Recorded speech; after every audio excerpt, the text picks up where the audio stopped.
I remember as a child of about 12 years of age or so, I had first received a console that had online access.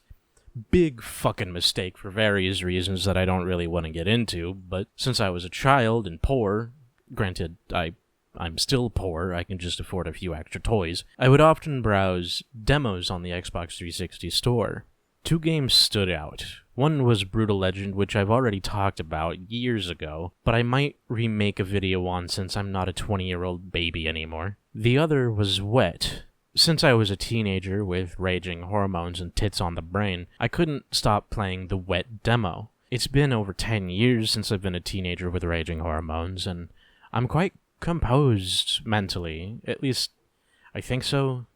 Or I pretend to be. We're all a little weird in one way or another, but I like to think I'm normal. Wet is one of those games I find myself thinking about every so often, and then I get sad, because it could have been amazing. Wet is a character action game where you play as Ruby Malone, a freelance mercenary who will do just about any job for the right price. Where Wet stands apart from other character action games lies in its focus being around acrobatics and gunplay over the standard close-range swords and other melee weaponry. The game itself is incredibly stylized, with a tone that feels like someone attempting to mimic the works of Quentin Tarantino. It was developed by Artificial Minded Movement before they rebranded into BHVR, or Behavior, who is pretty much only known for Dead by Daylight. That is a curse upon my channel that I will hopefully never return to. The rebrand was honestly fire because I always get jump scared by that fucking scorpion. The general gameplay loop of Wet is to jump around and do various acrobatic tricks while shooting dudes in the face. Much like Max Payne, whenever you do an aerobatic move, you enter slow-mo. Ruby has 2 guns of each weapon type made available, but her default are 2 revolvers that never need to be reloaded. While in slow-mo, there will be 1 auto-aim targeting reticle on an enemy in which Ruby will automatically shoot with 1 gun, while the other gun will be controlled by the player in free aim. A majority of the game takes place in arenas in which the goal is to close the enemy's spawning gates as quickly and as stylishly as possible in order to achieve a high score, and to move on to the next area. There are oftentimes enemies in between those areas, and quite a few railroads along the way, but we'll get to that. The story of Wet revolves around Ruby getting revenge on a man for being tricked into a job that almost resulted in her death by betrayal. That man in question is Rupert Pelham. He is the head of a triumvirate. I've always wanted to say that word. Hell, I don't even know if that's how you say that word, but I'm going to keep saying it like that. A cartel of sorts who sells mainly drugs and weapons around the world. He's posing as one of Ruby's previous clients whom she's never actually met, a man named William Ackers. Ruby worked for his son, Trevor Ackers, in the prologue job, where she's tasked with obtaining a new heart for a heart transplant for the senior Ackers. Sometime later, Pelham approaches Ruby in her home somewhere in Texas, posing as William Ackers, with the task of bringing Trevor to him. The cover story being that Trevor is acting on his own accord against the senior Ackers' wishes and just wants to bring him home. In reality, Trevor is encroaching on Rupert Pelham's territory in Hong Kong, and is using Ruby to bring Trevor to him so that he can be killed. Once that job is done, Pelham betrays Ruby and attempts to have her killed by a creepy German fencer man. There's also a creepy snake lady. If I could describe Wet in the most pretentious manner possible, it would be otaku Americana, meaning it feels as if the style of writing, from the characters all the way to the soundtrack, feel like an American anime, despite the only American in the entire game being Ruby herself.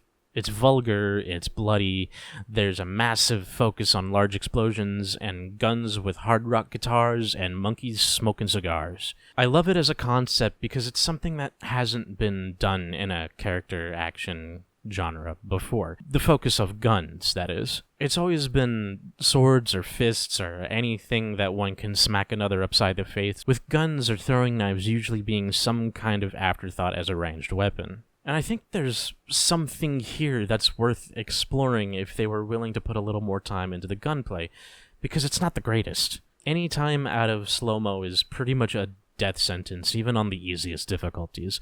So the game wants you to spend as much time doing jumps, slides, wall runs, pole swings as possible just to keep combos up. And on paper, that sounds really cool. But in practice, it gets old incredibly fast, especially when the enemies become tungsten tanks almost halfway through the game. The level design itself could also have used some work to mesh with Ruby's kit. Her whole deal is running, jumping, and acrobatics, but the areas oftentimes work against the player by making it incredibly difficult to find lines that yield a high acrobatic score, or just meaning paths to do tricks and shoot dudes. The game wants you to have a high acrobatic score, which is gained by stylishly killing enemies via the methods the game provides in Ruby's kit, but the levels themselves tend to have maybe one wall run jump to a bar that Ruby can flip around and jump off of.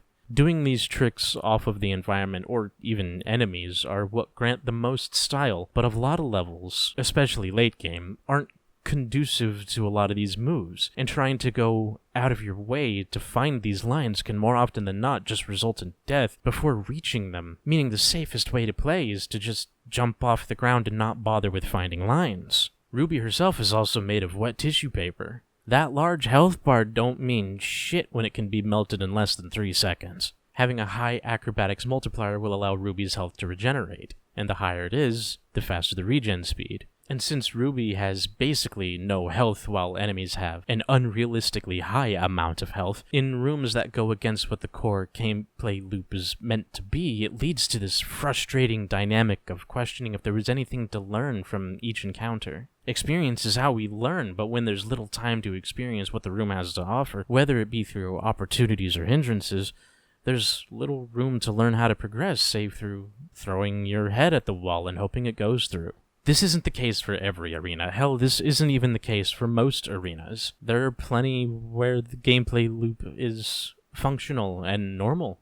Not stylish, just normal. I found the most reliable way to learn a room's layout is to remain in slow-mo as long as possible because it's harder to die. Unfortunately, this also means that the encounter just takes longer while you either shoot at nothing to keep slow-mo going, or shoot an enemy that soaks damage for 2 whole cylinders. Ruby's revolver holds at least 10 rounds, 10 by 2 is 20, okay, so maybe not that many bullets, but you get the picture. An enemy shouldn't take 5 headshots to die. It could just be a simple case of the revolver sucking, and that may be true. The best weapon in the game, at least from what I've noticed, are the SMGs due to their high rate of fire. The shotguns are nice, but they're not very useful beyond, 5 feet. Or if the enemy is holding a machete because those block bullets, I guess. If I can rant, why the fuck were shotguns so ass every game post-2005? Those things are called war crime sticks in World War I because of what they could do to a human face. Everybody knows how beautiful a weapon the humble shotgun is. Even in Star Wars, I'm gonna nerd out for a second, even in Star Wars, Mandalorians would fight Jedi very effectively with 2 things: flamethrowers and shotguns. Flamethrowers because block fire, idiot, you can't. And shotguns, ballistic shotguns specifically, because I'm sure there's some form of laser shotgun in the Star Wars universe somewhere. That's too many pellets to block with a laser sword, and even if you did, you get molten hot lead or whatever in your face. Jedi ain't got shit on shotguns. Can these things stop sucking ass in games? But my balance these nuts across your chin.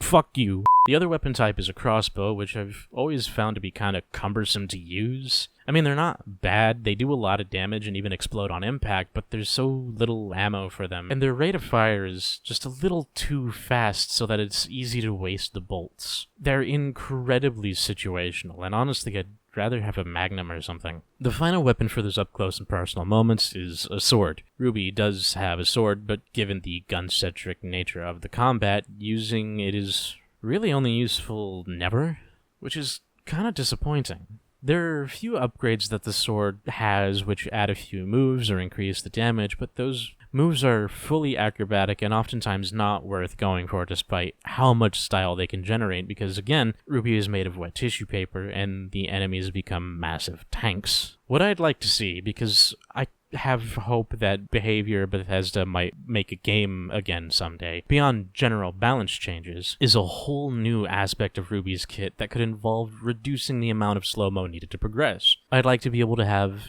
maybe a simple wall cover system just to sit and breathe for a little bit. Maybe add points to the arena to destroy and create new lines. If enemy damage were reduced so the player doesn't die in 5 seconds outside of slow-mo, the shooting mechanics could be refined to allow for a better free aim. Maybe the sword could be used as another mobility tool by sticking it in the sides of walls and using it as a makeshift pole, or using it as some kind of torquing device to turn on a dime by jamming it into the ground. During QTE, she throws it at enemies, so maybe attach a string and pull it back. As the sword stands, it's really only there to open doors. I'd also like the car sections to disappear entirely. There are like 2 or 3 in the entire game, but I'm honestly convinced that they're RNG, at least on higher difficulties.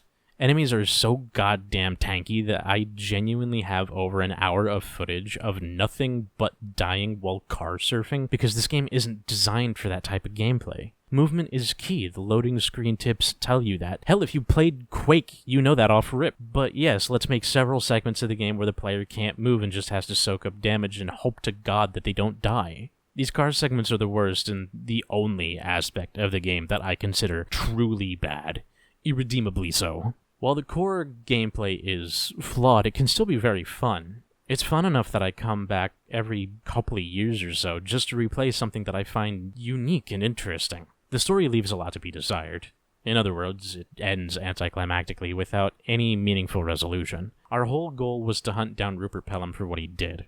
Ruby doesn't really care about being lied to per se. Maybe she does, maybe she doesn't. That's a whole other can of worms altogether. But she does take serious umbrage with nearly being killed after she's done with her job. To find Pelham, we hunt down 2 of the other individuals in the Triumvirate that run Pelham's operation in other parts of the world. Jun Li in Hong Kong, and Christopher Sorel in England. Ruby has 2 contacts to help her in both of these parts of the world. A man named Milo, who I think just lives in a boat in England, and Ming in Hong Kong, who works as a taxi driver and lives with his brother Ji. Both Milo and Ming work as informants in their countries who help Ruby find people. Milo doesn't have a plot point outside of being an emergency medic and informant, but Ming does. Specifically his brother Ji. Ming and Ji used to be close, but over time Ji distanced himself from his brother, and only spends time gaming and getting high. Honestly, same, partner.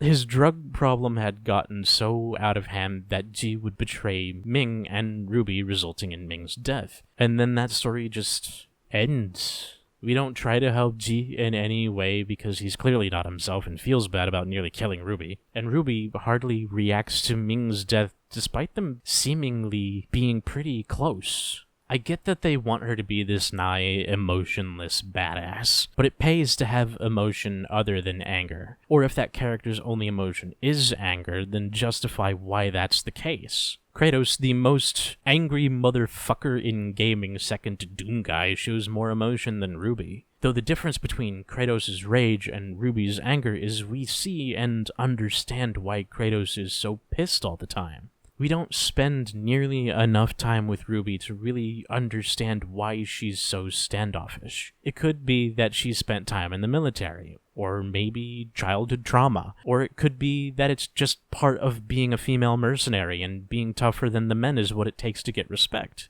The fact of the matter is that we just don't know because there's nothing hinting towards who she is beyond the job. And maybe it isn't fair to compare Ruby to Kratos because he's the god of war. He's supposed to be angry, I guess. So we'll look at another example. Atsu from Ghost of Yotei is another angry character. Her anger is part of her journey, and we see exactly why she's so mad. Her parents were killed by a rogue samurai banished by the shogun. That's enough to piss anyone off for a lifetime. On top of that, we're seeing that she's also dealing with being a woman in a man's world and the frustration that comes with such inherent disrespect. She's more than qualified for any mercenary work that she takes while hunting the Yotei 6, but because she's a woman, she has to work harder than any other man in that field. And that isn't just inference. We see that happen. We don't get the pleasure of context with Ruby. She's just like that, and we don't really know why.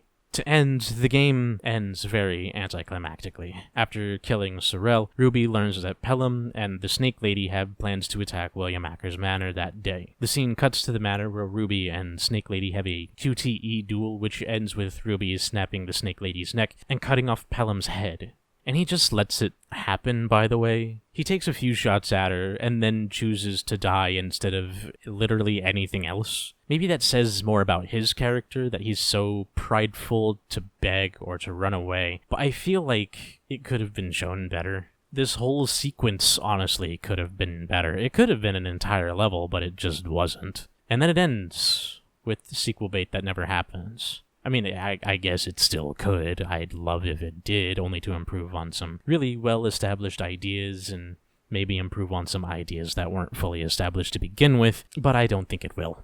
This video is really more about what I wish Wet was, and I think it could be again if Bethesda, who I think holds the rights to it at the moment, made games. It's such a cool concept that I always think fondly about, but then I go and play it, and then I get annoyed because the game does its best to fight the player at every turn. I like everything the game is going for, it just doesn't execute it very well. Ruby's super cool, I love her design, I love the general aesthetic of the game, and I think it was a really cool idea, but it's a game that's more frustrating than it is fun. Or maybe I just suck at it, who can truly say? My name is Bucks, please like and subscribe, and have yourselves a wonderful day.